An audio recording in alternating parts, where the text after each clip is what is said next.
Evelyn Glennie asked me for many years to write a percussion concerto, and I love her playing, but I really didn't like percussion concertos. The problem for me, well, there were two or three problems.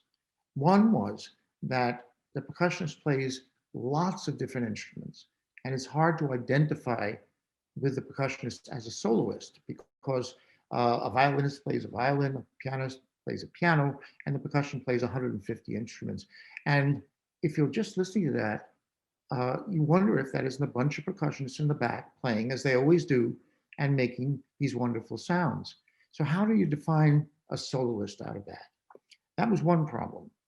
The other problem was a lyrical one. I believe in beautiful long line melody.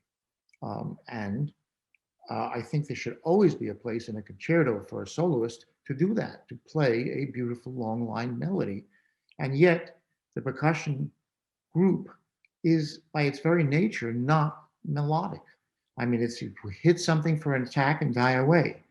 And so I thought, well, I'm not going to do that because it's percussion concerto is not something I'm going to write because I can't write a beautiful melody and I can't really make the soloist a soloist.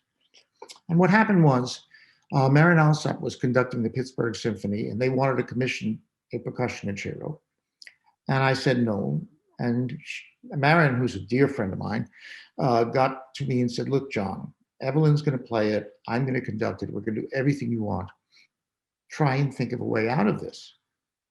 So what I did was I typed down on a piece of paper a whole list of problems and possible solutions. It's just one way for me to codify it in a really clear manner. So I said problems with percussion concerto. One, the percussionist doesn't seem to be a soloist, plays so many instruments, and the orchestra has so many instruments, and percussion instruments are in the orchestra. So then I said, well, what would I do if I made the orchestra sound more uniform and not as varied, since the percussion instruments are so varied? And how would I do that? Well, I could remove everybody but the strings. The strings are 50% of the orchestra, but they all are instruments that basically have the same sound. What else can I do? I said, well, can I isolate the choirs in a sense of the percussion? Are there major groups of percussion?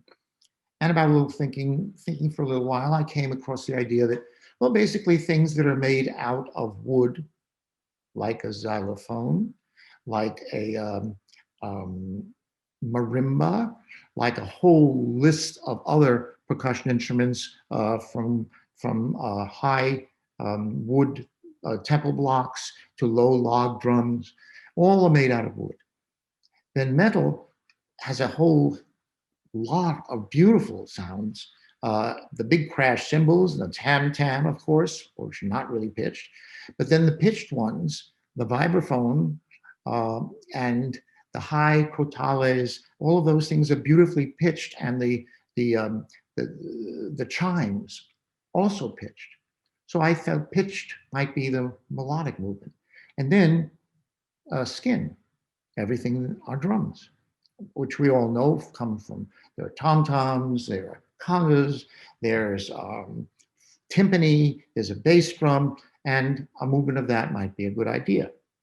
So then I narrowed it down because I was getting calls from Marin and from Evelyn. I had to hurry up my thinking. And I said, okay, if I move to write 3 movements, and the first one would be kind of fast and brittle, so I'll give that to the wood. The second would be lyrical, so I'll give that to the metal.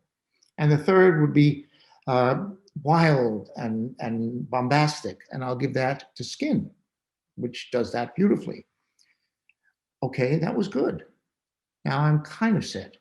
Then I thought, I'm going to clarify this even more because I feel so strongly that the percussionist must be the soloist. A cadenza, which is a period where the soloist plays unaccompanied, will precede each accompanied movement. So I'll have a wood cadenza of only wood things, and then the orchestra will come in and play the rest, will play the whole movement. Then the soloist will walk over to another set of instruments and play metal. And in the metal ones, the melody will be the primary thing, even though we will hit a tam-tam and other things, and chimes. But the most important thing is melody. And then I thought, okay, but am I really going to be able to write a melody for, say, the vibraphone, which is the most melodic of percussion instruments? Um, and I said, not really, because when you hit a vibraphone, it has that beautiful vibrato and it plays, but the sound goes boom, down, boom, down. How do I sustain it? And there is a technique that I've used and many of you people have used now, which is bow the vibraphone and it sustains. You just bow the end of the vibraphone stick down, and you put down like that with a cello or bass bow, and it sustains. The problem with that melodically is it goes into the note. It doesn't attack it. So I have one that attacks it and decays, and the other one that keeps it. What happens if you combine them? And this is a new technique for the percussionists to learn. And I tried this out down at Juilliard where I teach, and it worked beautifully to hit a note as you're bowing it. So you get attack and you get the note held as long as you bow it, just like a violin. Then I said, I can write this piece. And I started writing the piece, and I have actually outlines. I make maps of tension and release and all that sort of stuff to guide me into making these pieces. And I was fine for the first two movements. I got my lyrical movements and my first movement. And then came the cadenza for the skin. And at that time, I had heard in, I forget, I think it was Non-Western Music Concert, but I'd heard this remarkable drum. It's called a talking drum. And it's very interesting because it has skin on the top and skin on the bottom connected by strings.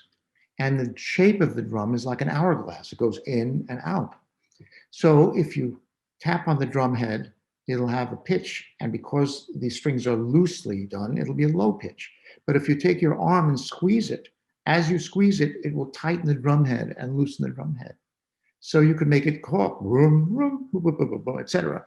And I thought, that's a great idea. I'm going to learn to do that. I had to take drum lessons and hand drumming, got myself a talking drum, and thought that would be the cadenza, but it needs something to play against. So I thought, in pop music, there's a thing called a kick drum. A kick drum is like a small bass drum with a lot of rags stuffed into it. So it doesn't have any length of reverberation. And you operate it with a foot pedal and a kind of low boom, boom, boom, boom. You've heard it, I'm sure. So I said, talking drum accompanied by the kick drum will be my cadenza. And that got me started. And then the whole idea of accelerating into the skin movement and ending it seemed to come very naturally. And I ended up with a 35-minute piece.